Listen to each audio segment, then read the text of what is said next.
If animation is defined simply as the art of sequencing images to show changes in motion over time, you might find it hard to believe that it's thousands of years old.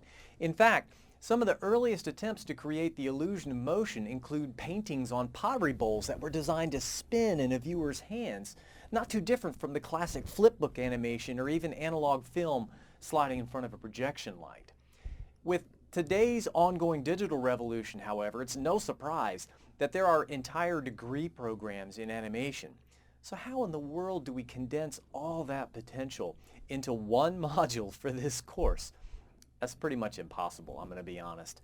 But I'm at least going to try to present a simple framework or set of frameworks that will help you decide both when it's necessary to create animated learning objects as well as how to create them. We'll start with three specific instructional design examples that can justify the tedious amount of development time and effort that it's required to build an effective animation. Visualizing a process, explaining a concept, and telling a story. Those are the big three that we're going to focus on. Then we'll take a look at the production workflow and talk about some of the popular tools and basic techniques to plan, design, edit, and export an instructional animation. So let's go ahead and get started. Here's an example we can all understand. Could you imagine trying to teach math just by talking? It probably wouldn't work for most tasks. Learners obviously need to see the numbers, the symbols, and the operations visualized on screen to facilitate their comprehension. If you've ever watched a Khan Academy video, they use animation to create worked samples that students can watch. And the process is so easy, most of us might not even think of it as an actual animation. Here's what they do. They'll use a presentation app to progressively disclose each step in solving the problem. Take a look. We've got an equation up here, okay? We're back to algebra now. And in this equation, obviously we need to do some operations. We first need to subtract 10 from both sides, and then we need to complete that operation, and then we'll of course have to divide by 3 on both sides so that we can isolate x. Some of you are probably having horrible flashbacks to middle school right now. But what I want to call your attention to is how this information is progressively disclosed to the learner. Let's back up for a second and take a look at what's really going on. Okay, the instructor obviously here is controlling this during the recording process and narrating all of these steps. But when the process actually starts, the first animation to come in is the first operation. That's just a text object that animates in on screen. Then the next actual animation, a couple things are happening here. We have a new object that comes up on screen, 3x equals 21. That's just another text block. But at the same time that came up on screen, there's also a white rectangle with a little bit of opacity that comes on to cover up the previous information. Now, why would this make sense? It's important to do this because we're trying to create some contrast here so that 3x equals 21 is the dominant element on screen to capture the actual learner's attention so that they're focused on that and not necessarily the previous steps. They can still see that, of course, but this is a signaling tactic, and it works very, very well, and all it is just a translucent rectangle that animates in at the exact same time 3x equals 21 does, and you already know how to do this. And we do the same thing for the next step, the dividing on both sides. Just some text, and actually this time, because it's a fraction, we actually have some shapes on there as well, like the solid lines to indicate that division is the operation we're doing. And then the next animation, again, two things happen. The answer comes up on screen, the text box x equals 7, and then a second white rectangle to cover up the previous steps. So these are called worked samples, and if you watch those Khan Academy videos, you'll see them used very often. Obviously, this progressive disclosure technique is not limited to math, and more importantly, it's consistent with many of Mayer's multimedia principles, not only signaling, but coherence and segmenting as well. Now, all designed simply to limit the amount of cognitive overload that a learner has to suffer in order to understand the actual targeted content. Here's another example of what we normally think of as an animated learning object. This is a simple animation designed to show how an engine works. Note how simple it is, and note that it's not played in real time because that would be too fast. Like trying to watch a hummingbird. The animation is deliberately slowed down enough so that the learners have time to process the information, both what they see visually as well as whatever they would hear in the accompanying narration contract. The oxygen comes in step 1, the cylinder compresses, then a spark fires in step 3, and then the exhaust goes out the port on the left-hand side in step 4. So very simple, just a few frames total here of animation required, but it's very, very essential for this information because the information being presented, or at least the topic of this presentation, the actual process, is highly visual and does itself involve motion. So obviously animation is a very good choice here for this particular instructional design context. Here's another example. Note the use of keywords only.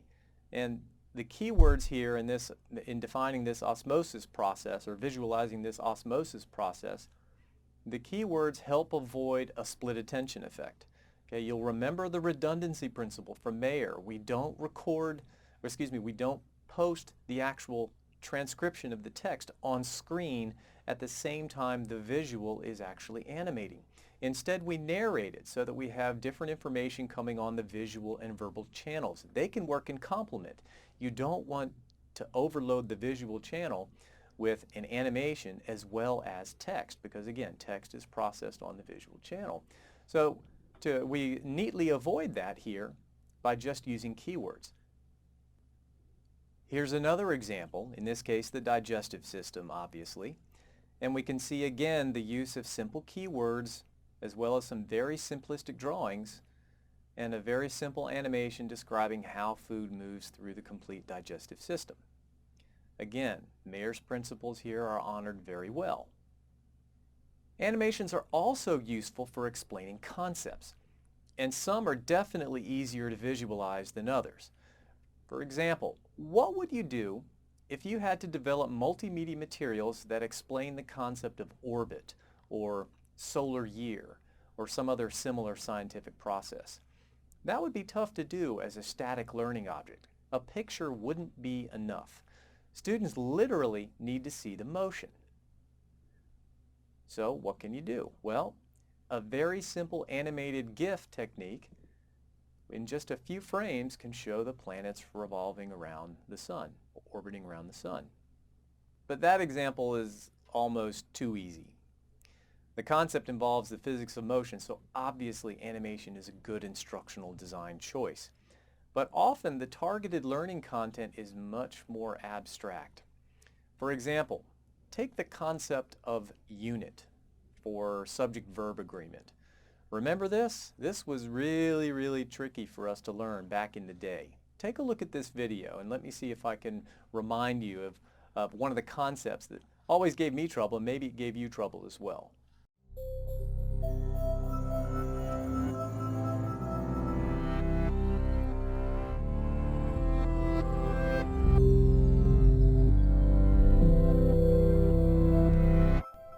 Which is correct? A dozen eggs is or a dozen eggs are?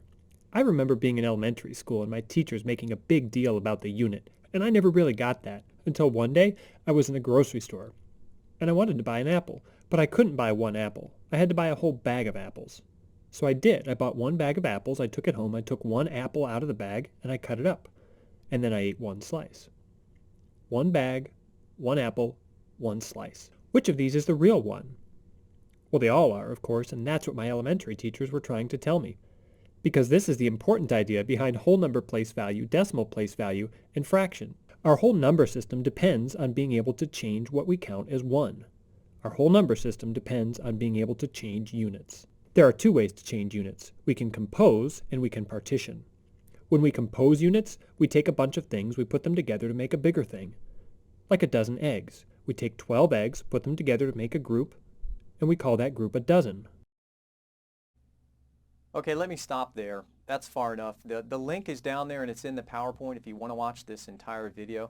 This is an amazing video, and it's a very common genre that has emerged recently called an explainer video. It's commonly used in business as a marketing tool to introduce new products and services. but it's also an excellent way to present more traditional learning content.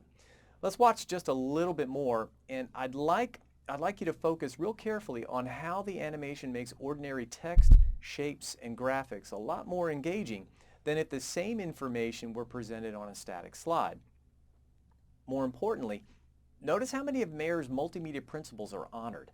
For example, the content is segmented to minimize the coherence issues. Words are placed near corresponding graphics, spatial contiguity. Narration and animation are occurring simultaneously. Remember that? That's temporal contiguity. And notice that there aren't any long passages of text to create some kind of split attention effect. There's ample signaling and so on. All of these are demonstrated very, very well in compliance with Mayer's multimedia principles. So just a little bit more of this. Let's watch. A dozen eggs is a composed unit. Other examples of composed units include a deck of cards, a pair of shoes, a jazz quartet, and of course Barbie and Ken make a couple. But think about a loaf of bread. That's not a composed unit because we don't get a whole bunch of slices from a whole bunch of different bakeries and put them together to make a loaf. No, we start with a loaf of bread and we cut it into smaller pieces called slices. So each slice of bread is a partitioned unit. Other examples of partitioned units include a square of a chocolate bar, a section of an orange, and a slice of pizza. Here's another good example of an explanation video, but this one uses a totally different kind of animation technique called stop motion, which is the manual sequencing of a series of staged photos saved as a video. The subjects move just a little bit in each shot, but when you play them back in order, they create the illusion of motion. The concept described in this video is a polygon, and I'd like you to note how students are actually used as actors. It looks like a lot of fun as a project.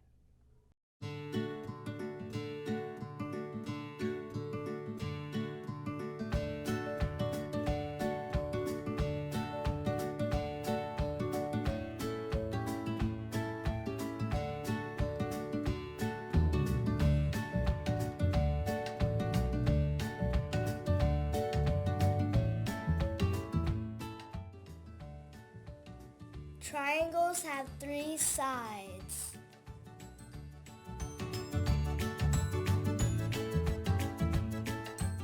Hey guys, let's make a triangle. Okay. Yeah, that would be fun. Let's do it. No, that's a triangle. Okay, time to go back home now, Bye bye guys. Bye-bye. I love how the students here are actually used as narrators. What a fantastic group project. Finally, and this is perhaps the application that we're most familiar with, animation is an incredible storytelling medium designed to engage the learner by eliciting usually some type of affective or emotional response. Take a look at these examples.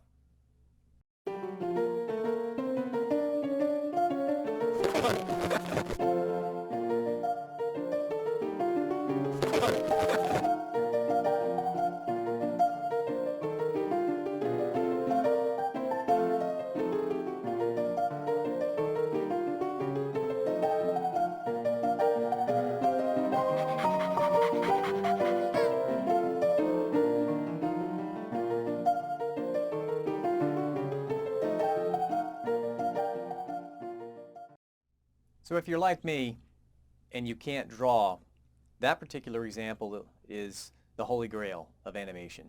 I'm very envious of people who have that natural talent to be able to draw each individual frame like that and animate them. Now, having said that, it may surprise you to know that that animation as well as the next one were both student produced, and the amount of frames that were actually required to draw freehand are minimized. Because if you watch them very carefully, you note that in many cases the background is static while only the foreground characters are being moved in each individual shot. So you actually have a composition that's layered. This is just like rotoscoping, which we've talked about previously, and also we've practiced using layers in Photoshop. So a lot of times you can get some mileage out of creating one good background file and then having your characters move in front of it just a little bit. But in a separate layer so that it reduces the amount of drawing that you actually have to do frame by frame. Take a look at this next example.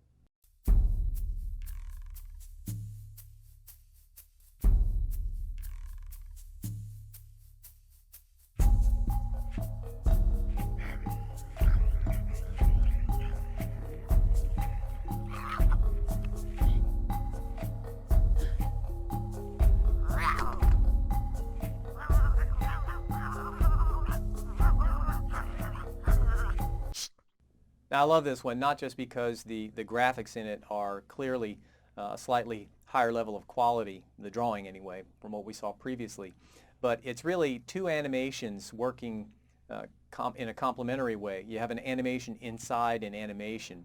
They're watching TV. I just think that's absolutely brilliant storytelling. But in any event, the process here is virtually the same. They're still drawing these pretty much frame by frame, and again, those were all student created. So here's one that's not created by students. This one is created professionally. And I put it in here not because I think you like old Justin Bieber videos, but because it illustrates yet another kind of animation. Clearly it's storytelling, even though Mayer might suggest that having Bieber chroma keyed on top of the images for the entire reading creates a split attention effect, and there are various coherence issues that result. I nevertheless want to call your attention to how simple the animation is. What's really moving on screen besides Bieber? Watch very carefully, and you'll see that the background still images are captured from the actual story. But they don't move as traditional 2D cartoon animation like what we just saw in the previous two examples. They're not drawn, so to speak. Instead, they're captured from the original story, and they simply move around as a static image. And this creates the illusion of a panning or a zooming camera, which is very engaging for the learner. The process for doing this is surprisingly simple, and if you take EDIT 640 in the fall, you'll learn how. But check this out, suspend your judgments of Bieber. I just put it in here because I thought it was funny, but the techniques that are being demonstrated here are worth remembering. The Cat in the Hat by Dr. Seuss. The sun did not shine, it was too wet to play. So we sat in the house in that cold, cold, wet day. I sat there with Sally, we sat there, we two, and I said how I wished we had something to do. Too wet to go out and too cold to play ball, so we sat in the house and did nothing at all.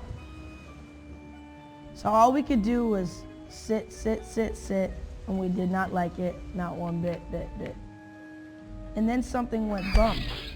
How that bump made us jump. We looked and we saw him step on the mat. We looked and we saw him, the Cat in the Hat.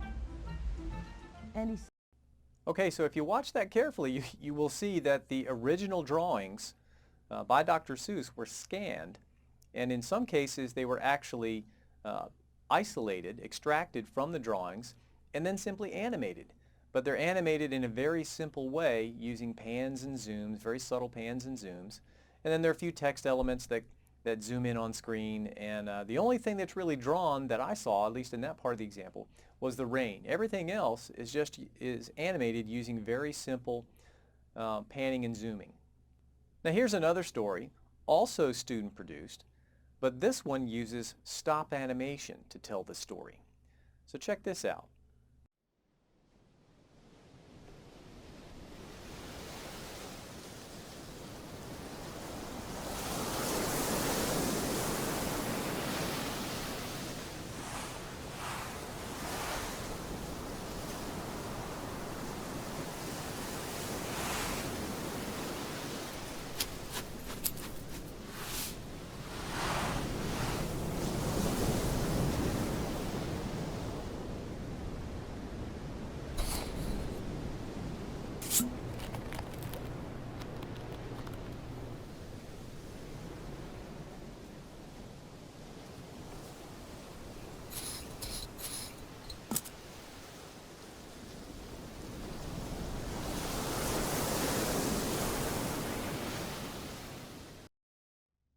Pretty impressive, isn't it?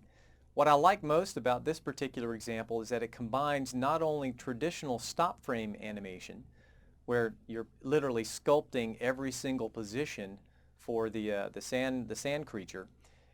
She's also overlaid on this some actual video and split the screen vertically so that the top half of the screen, at least in the opening shot, the top half of the screen is simply some recorded video, and the bottom half is this stop frame animation that she's composited in there. And again, the process for doing this is not as complicated as you might think, but what a cool story that's being produced here.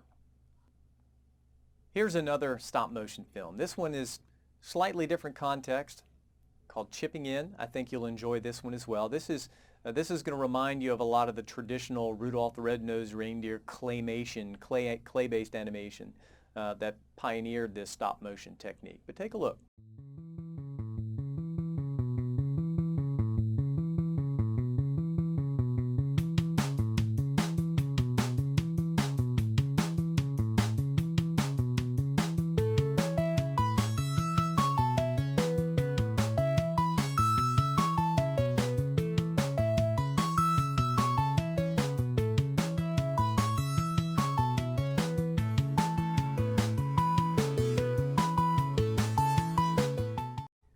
Okay, if you get the feeling that stop-motion animation projects are incredibly time-consuming because you have to plan every single individual shot, you are 100% correct.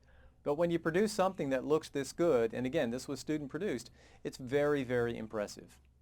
So the key instructional design takeaways are simply this. Consider using an animation when the learning need requires visualizing a process, explaining a concept, or telling a story. But how exactly do we do that? Well, here's a common production workflow, and we'll go over these in detail. You have to start with some understanding of what kind of tools you want to use. Then you have to, of course, plan it. You need a storyboard of some kind that lays out exactly when everything happens. Record your audio before you do any of the image development. Then, of course, you have to design the actual images and then edit them in some type of timeline editor and finally export them. We'll take a look at each one of these steps in a little bit more detail. As you may already know, there are far too many tools than we could ever cover in any one single course. And there are different types of tools, some that are designed, for example, for professionals. And these are pretty much beyond what we would do. But the key takeaway I want you to understand here, for animation, usually there are multiple tools involved. It's not just a turnkey platform, especially at the professional level. There's usually some combination of image, audio, and video tools that are needed to actually produce a final professional product. For example, in the cartoon world, there's really only one major platform. It's called Toon Boom, and it absolutely dominates two-dimensional cartooning anyway. Very, very impressive platform, Canadian company, incredible company. Now, they used to have an entry-level product for teachers called Flipboom, but they have since dropped it, and they're only focusing on the professional markets. Adobe After Effects, of course. This is the premier special effects software in the Adobe suite. It's usually used in conjunction with Adobe Premiere to help dress them up, not just color correction, but also to composite other types of elements. All the Hollywood special effects, you tend to see a lot of them composited in Adobe After Effects initially. But it's also used for a lot of title sequencing and other text-based or digital object or shape-based content. And so you see it used, for example, to make high-end explainer videos, certainly beyond the scope of this class, but something interesting nonetheless. And then, of course, in the 3D realm, again, the dominant 800-pound gorilla product there is a product by Autodesk called Maya. Maya 3D, amazing 3D animation tool. And beyond the scope of this class, but a really incredible platform. Now, for consumers, for the rest of us, we tend to focus on desktop-based tools. Some of them are web-based tools, but again, some of the image, audio, and video tools that we commonly see teachers and trainers using to develop instructional animations can include, lo and behold, imagine this, PowerPoint. PowerPoint can record narration. PowerPoint can record animated content on slides and even export to produce an MP4. Photoshop Elements can be used to put graphics in each individual layer, successive graphics in each individual layer, and then export it as an animated GIF. This is especially useful for very small or very short duration animations, something like that engine animation that we saw previously. Of course, you need an audio editor, such as Audacity, very commonly used, GarageBand on the Mac format. Premiere Elements or Adobe Premiere, but most of the teachers would rather pay for Premiere Elements than the cloud version, of course. Premiere Elements is your timeline editor, and certainly Premiere will accommodate importing still frames as JPEGs, GIFs, PNGs, and position them in the timeline with a set duration, and then you click the playhead and it creates the illusion of motion. So a lot of those images that you either hand draw or for stop motion projects you could import into Premiere to actually create this final MP4 product. And then one of the more innovative products, especially in the explainer video genre, Powtoon is an amazing product, as is GoAnimate. They're pretty much competitors, very, very popular in the business and industry sectors. And especially Powtoon in education. Powtoon definitely is a little bit more educator friendly. That's why we're not focusing on GoAnimate for our homework assignment. But in our homework assignment, one of the options you have is to use Powtoon to create an actual explainer video. And as you'll see, it has a lot of similarities to PowerPoint, but there are a lot of enhanced animation capabilities that make it a much easier, much more powerful medium than what you might get from PowerPoint straight out of the box. So anyway, please keep Powtoon in mind. It's one of those very, very popular tools. Now, having said all that, that's on the desktop side. There are some wonderful tablet apps that are available, including Sketchbook Pro. That's a product by Autodesk, of course, as well as Animation Creator. This is a fantastic, like a $4 app that allows you to create more flipbook style animations, but very, very comprehensive animations. iStopMotion is a fantastic stop motion video app, as is Smoothie. I think iStopMotion is quite a bit more capable than Smoothie. Smoothie is a good entry-level stop motion app, but both of these will allow you to take the actual images with your tablet and then import them directly into the actual app to streamline the actual editing process. Very, very cool tools. So what are some of the things that you want to think about when you're planning an actual instructional animation? Well, you might want to start with frame size. What's your target resolution? How big does it need to be, and what frame rate do you need? Typically for instructional animations, it's 24 frames a second on what they call twos, which means every 2 seconds the image changes. In other words, every drawing is on screen for 2 seconds and then it changes to the next drawing, whatever that may be.